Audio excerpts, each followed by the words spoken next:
જય શ્રી કૃષ્ણ. આજે આપણે જોઈએ ડોલ બાંધવાનો પ્રકાર. જેમ કે પહેલાં પણ તમને કીધું છે કે ગ્રહ સેવા અનુસાર આપણે ડોલ હોવી જેવું જરૂરી નથી. આપણી પાસે જો હિંડોળો હોય તો આપણે એના ઉપર બી ડોલની ભાવના કરીને આપણે ઠાકોરજીને ઝુલાવી શકીએ છીએ. અને હિંડોળો પણ ન હોય તો તમે મચકીનોમાં પણ ડોલની ભાવના કરીને તમે ઝુલાવી શકો છો. આ આપણો હિંડોળો છે, નાનકડો ફોલ્ડિંગ છે હિંડોળો. એને આપણે આખો સેટ કરીને એના ઉપર સફેદ અને લાલ પટ્ટીઓ કપડાની, જેમાં આપણે ફૂલમંડલીમાં બાંધીએ એવી રીતે બાંધી છે. આ કપડાની પણ ભાવના છે કે તે વૃદ્ધજનોના ચીર છે. ડોલ જ્યારે આપણી પૂરી તૈયાર થઈ જશે ત્યારે આ કપડાનું દર્શન નથી થવાના, પણ તો પણ આ ખાલી એક ભાવનાના રીતે આપણે એના ઉપર બાંધવામાં આવે છે. હવે આપણે જોઈએ આખી ડોલ કેવી રીતે બંધાશે.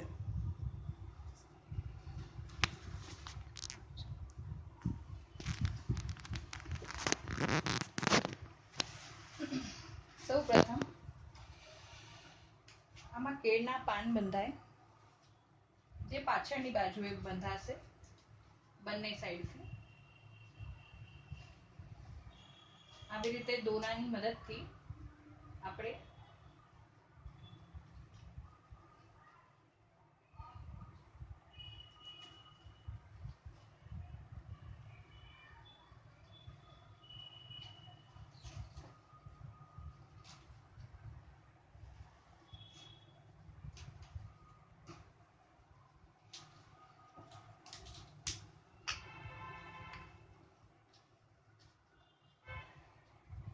આમાં જરૂરી નથી કે તમે દોરો લીલો જ લો, તમે સફેદ પણ લઈ શકો છો.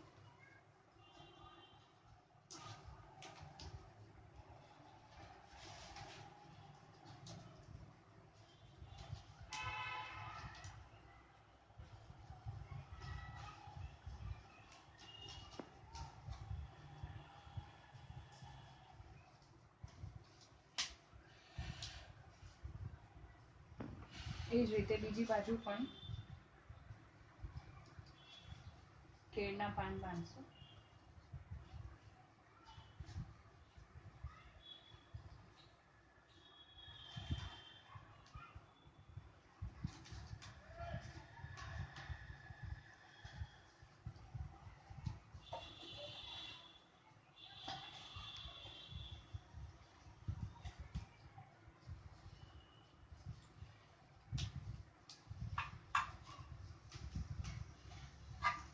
હવે આ સ્તંભ ઉપર આપણી પાસે જે પણ હરિયાળી કો કે લતા પતાઓ જે આપણી પાસે અવેલેબલ હોય, જેમ કે અમારા મુંબઈમાં આજે બધા જે હું બાંધવા જાઉં છું, આ બધા બહુ જ ઇઝીલી ફૂલો કો કે લતા પતાઓ આ બધી અવેલેબલ હોય છે. તમારી પાસે પણ જે બી હોય, ચંદનની પત્તી હોય, આંબાના પાન હોય, જે પણ હોય એનાથી તમે બાંધી શકો છો. આમાં એવો કોઈ જ પ્રકાર નથી કે તમને, કે કોઈ નિયમ નથી કે તમને આ જ બાંધવું છે અને આ જ બાંધવું પડશે, એવું કોઈ જ નથી.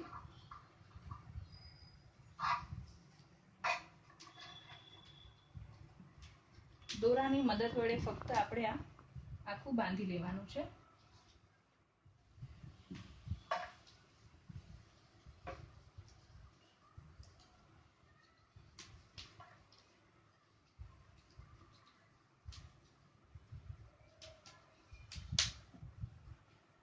તેમજ આપણે બીજી બાજુ પણ એવી રીતે જ બાંધશું. પેલા દોરો થોડો વીંટાળી લઈએ કે જેનાથી ને થોડો સપોર્ટ મળી જાય.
આપણા બંને સ્તંભ બંધાઈને તૈયાર છે.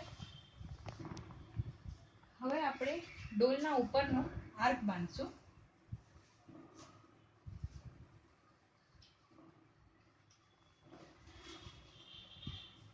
જેમ હિંડોળામાં 5 કલશ હોય એમ ડોલમાં મધ્યમાં એક જ કલશ હોય છે. એટલે આપણે હિંડોળાના જે બીજા 4 કળશ હતા આજુબાજુના એ આપણે વડા કરી લીધા છે.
આપણી હિંડોળાની આર્ક પણ બંધાઈ ગઈ છે. તમે જોઈ શકો છો કે આપણને જે અંદર આપણે જે કપડું બાંધ્યું છે સફેદ અને લાલ એના આપણે દર્શન નથી કરી શકતા અને બધી જ લતા પતાઓથી આપણી ડોલ ઢંકાઈ ગઈ છે.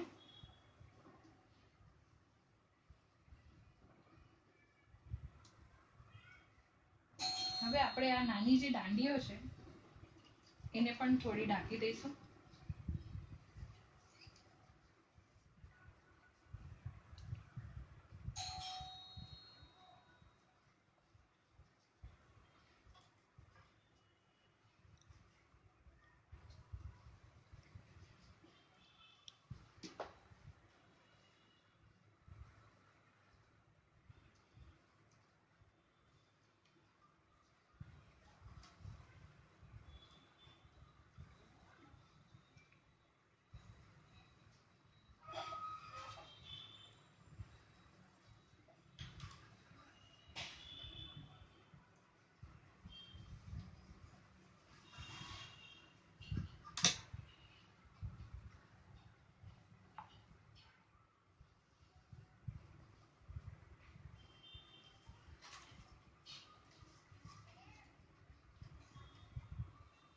આવી રીતે દોરાનો સપોર્ટ લઈને પહેલાથી જ થોડો દોરો દાંડીઓને બાંધીને પછી આપણે જે હરિયાળી છે એને પકડીને દોરાના સપોર્ટથી આખી બાંધી શકીએ.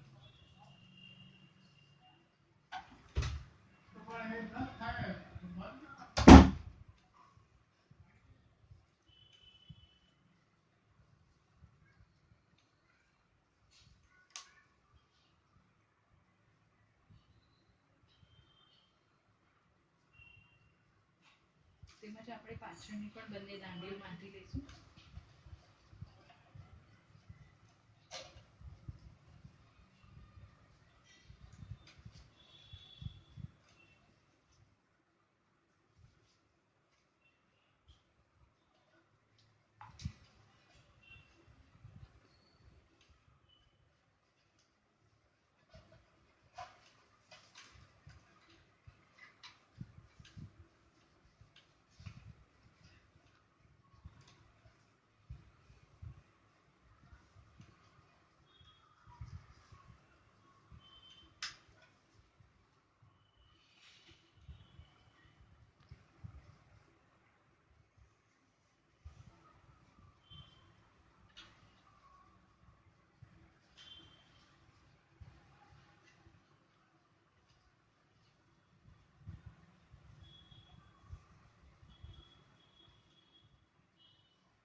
દોરાનો પેલા સ્તંભ સાથે સપોર્ટ લેવો બહુ જ જરૂરી છે.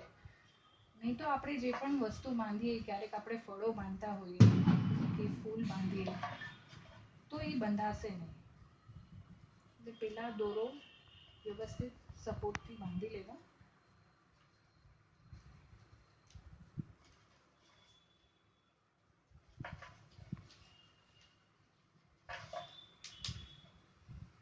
આપણી 4 દાંડીએ બંધાઈ ગઈ છે.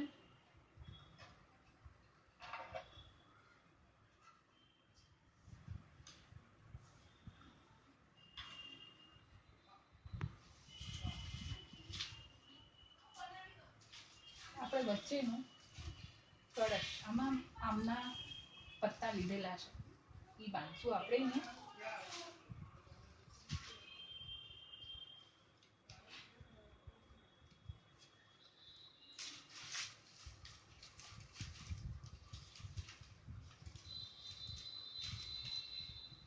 આમ આવી રીતે ગુચ્છો લઈને જ કે આ આંબાના પત્તા અહીંયા બાંધવામાં આવે છે કે જેનાથી એક કળશ જેવા દર્શન થાય આપણને.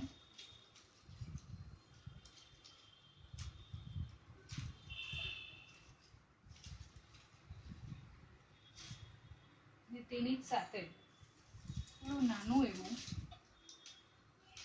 જેમ આપણે યથાશક્તિ કરી શકીએ, નાનું એવું અહીંયા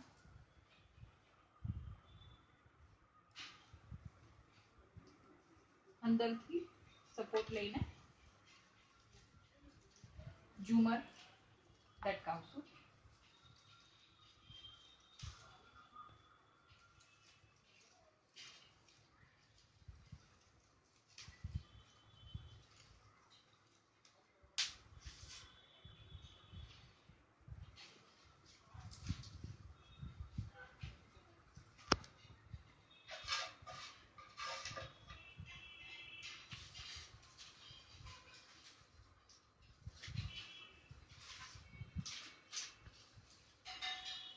આપણે જોઈ શકીએ છીએ કે અહીંયા થોડું ખાલી લાગે છે, તો આપણે એને પણ થોડું ભરી દઈએ કે જેથી આપણી ડોલ સુંદર લાગે.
બીજી બાજુ પણ એવી જ રીતે આપણે થોડા આમના પત્તા બાંધી દઈએ.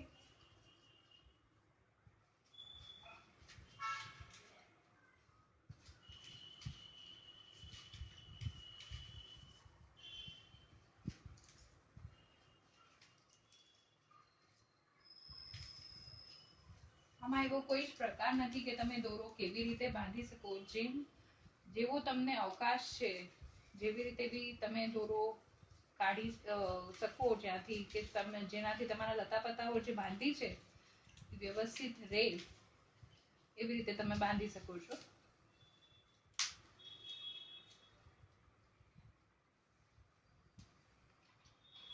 આપણી ડોલ બંધાઈ ગઈ છે. હવે આપણે ઝાલર બાંધશું. આ ઝાલરમાં પણ આપણે ફક્ત કપડું જ લીધું છે. જો તમારી પાસે બનેલી ઝાલર ન હોય તો તમે આવી રીતે કપડું ખાલી લઈ એને આવી રીતે ફોલ્ડ કરી આપણે દોરામાં આવી રીતે બાંધી શકીએ છીએ.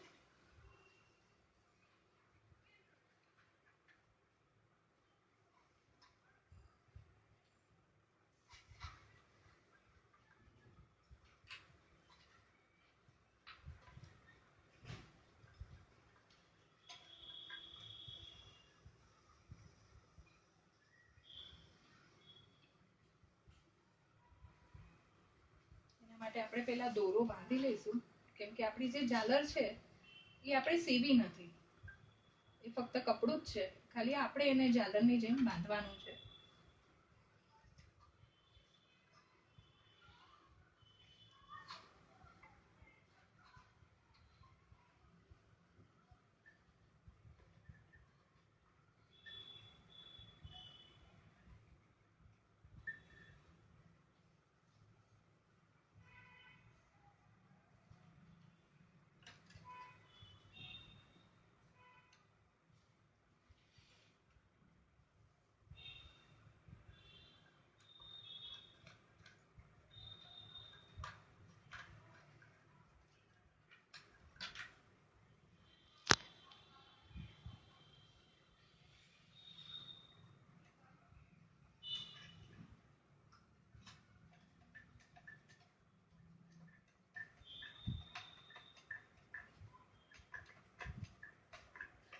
તમે જોઈ શકો છો આપણે દોરો બાંધી લીધો છે.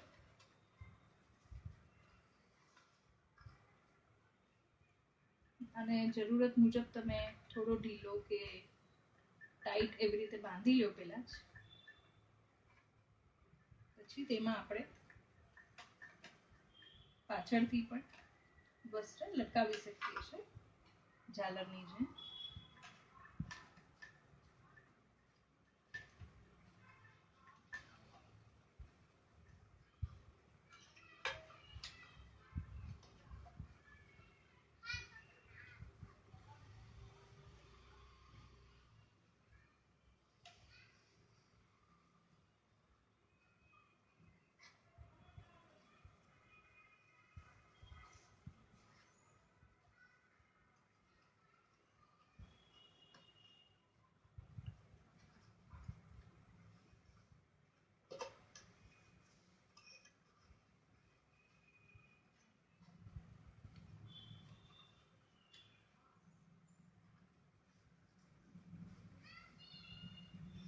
તમે જોઈ રહ્યા છો બહુ ઇઝીલી આપણે કપડું અંદરથી સરકાવી લીધું છે.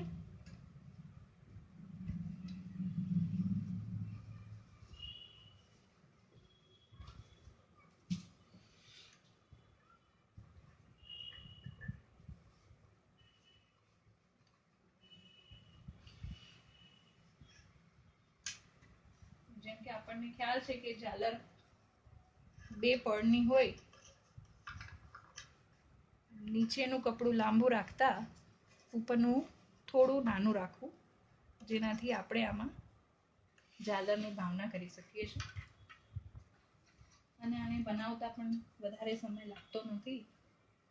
તો જો તમારી પાસે ઝાલર ન હોય તો તમે આવી રીતે પણ કરી શકો છો. હવે એની ચૂન લઈ લેવી થોડી.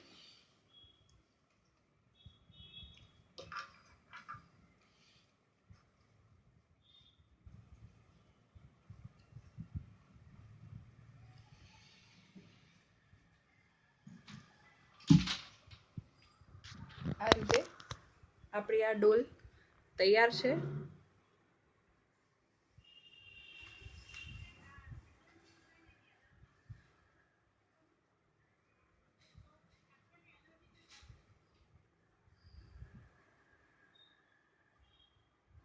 જય શ્રી કૃષ્ણ.